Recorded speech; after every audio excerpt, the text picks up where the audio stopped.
Pemirsa, Menko Perekonomian Erlangga Hartarto menegaskan polemik utang proyek kereta cepat Wus dibahas secara khusus bersama Presiden Prabowo Subianto. Ya, pemerintah kini masih mengkaji dua opsi utama penyelesaian utang.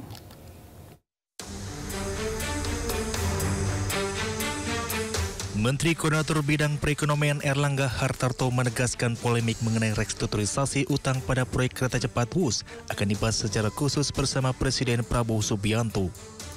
Meski demikian, Erlangga tidak menjelaskan kapan dan siapa saja yang akan diundang dalam rapat khusus tersebut. Adapun hingga kini pemerintah masih mengkaji dua opsi utama penyelesaian utang, yakni pelimpahan kewajiban kepada pemerintah atau penyertaan dana tambahan ke PT Kereta Api Indonesia. Namun pemerintah tetap mendorong dan antara mengambil peran utama dalam restrukturisasi utang yang bekerja sama dengan negeri tirai bambu tersebut. Sedikit Pak soal polemik utang Wus, Pak. Sempat dibahas nggak Pak polemik utang Wus? Itu nanti dibahas khusus. Maksudnya nanti akan ada ratas khusus Ada dengan Presiden? pembahasan khusus untuk itu. Dengan Presiden Pak? Ya, masih. Seperti diketahui, total investasi proyek kereta cepat Jakarta-Bandung menelan investasi hingga Rp121 triliun.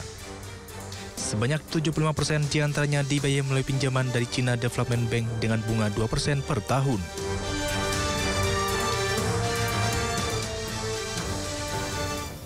Digaji Rp500 hingga Rp700.000 per bulan, guru madrasah se-Kabupaten Bogor berunjuk rasa menuntut kesetaraan. Sindot Suder. Pemirsa, Menteri Keuangan Purbaya Yudi Sadewa membenarkan pernyataan Presiden RI ke-7 Joko Widodo terkait proyek kereta cepat Jakarta-Bandung yang tidak semata-mata untuk mencari keuntungan, melainkan menjadi investasi sosial jangka panjang bagi masyarakat. Menurut Purbaya, pembangunan kereta cepat Jakarta-Bandung memang memiliki misi pengembangan ekonomi wilayah. Namun saat ini potensi ekonomi di sekitar kawasan stasiun dan jalur kereta cepat belum tergarap secara maksimal. Nantinya jika potensi ekonomi di kawasan tersebut sudah tergarap, dampak ekonominya akan lebih terasa kepada masyarakat.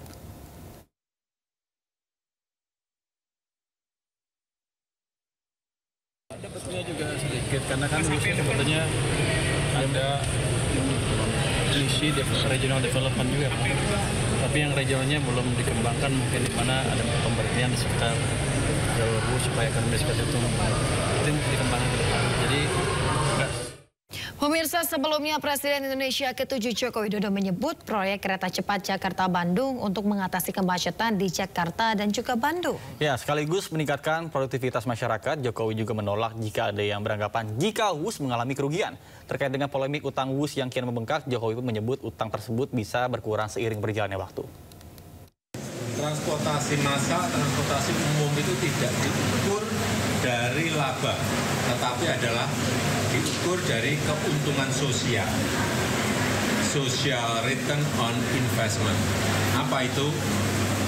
Misalnya pengurangan emisi karbon,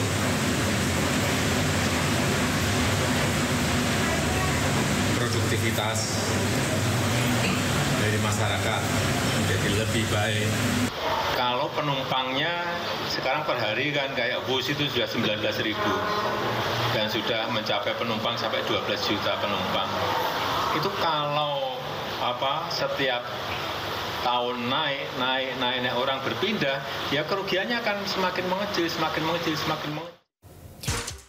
Pemirsa, ironis bantuan sosial yang diberikan untuk meningkatkan kesejahteraan masyarakat nyatanya malah dijadikan modal judi online. Bahkan tidak main-main. Di Jakarta, 5.000 penerima bansos terlibat judi online dengan nilai transaksi mencapai triliunan rupiah.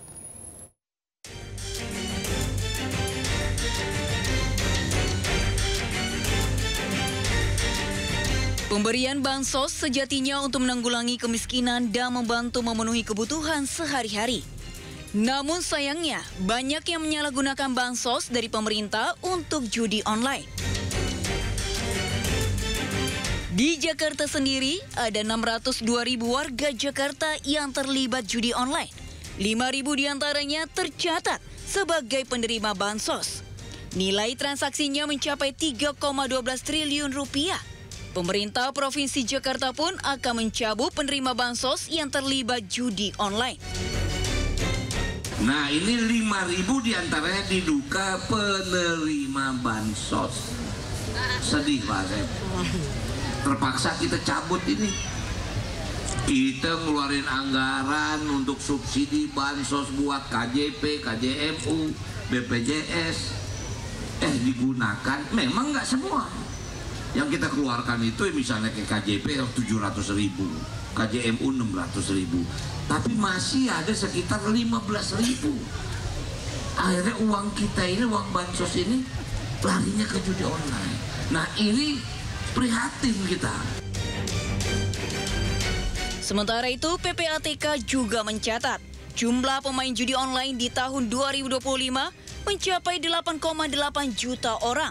71,6% pemain judi online berpenghasilan di bawah 5 juta rupiah. Ya pemirsa, malu rumahnya ditempeli stiker keluarga miskin. Ratusan keluarga penerima manfaat atau KPM mundur dari daftar penerima bansos di Kepahiyang, Bengkulu. Penempelan stiker itu dilakukan Dinas Sosial agar bansos bisa tepat sasaran.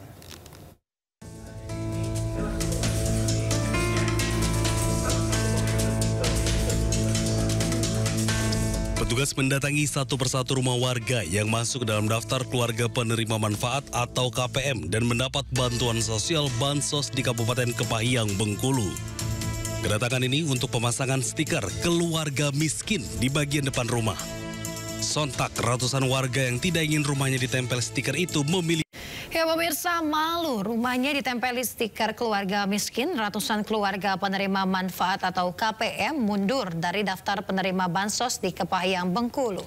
Penempelan stiker itu dilakukan Dinas Sosial agar bansos bisa tepat sasaran.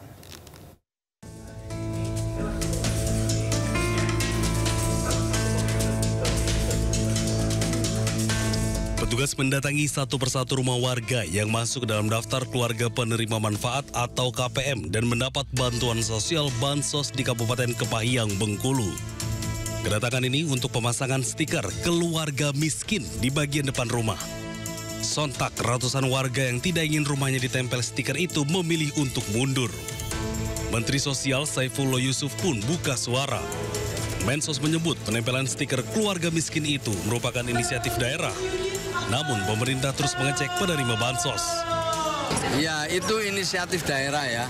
Itu inisiatif daerah. Tetapi memang kami hari-hari ini melakukan uji lapangan. Hasilnya per hari ini itu sudah 2 juta lebih yang bisa dikatakan tidak layak untuk memenuhi tidak memenuhi kriteria untuk menerima bansos. Itu 2 juta lebih sudah. Senada dengan Mensos, nyatanya dalam beberapa video yang viral, sejumlah warga yang masuk daftar KPM dan rutin mendapatkan bansos selama beberapa tahun terakhir ternyata memiliki kendaraan roda 4 di rumahnya. Tak ingin rumahnya ditempelkan stiker keluarga miskin, mereka pun memilih mundur. Dan dengan pernyataan mundur ini, maka nama warga itu otomatis dihapus dari daftar penerima bantuan Kementerian Sosial. Tim Liputan iNews melaporkan.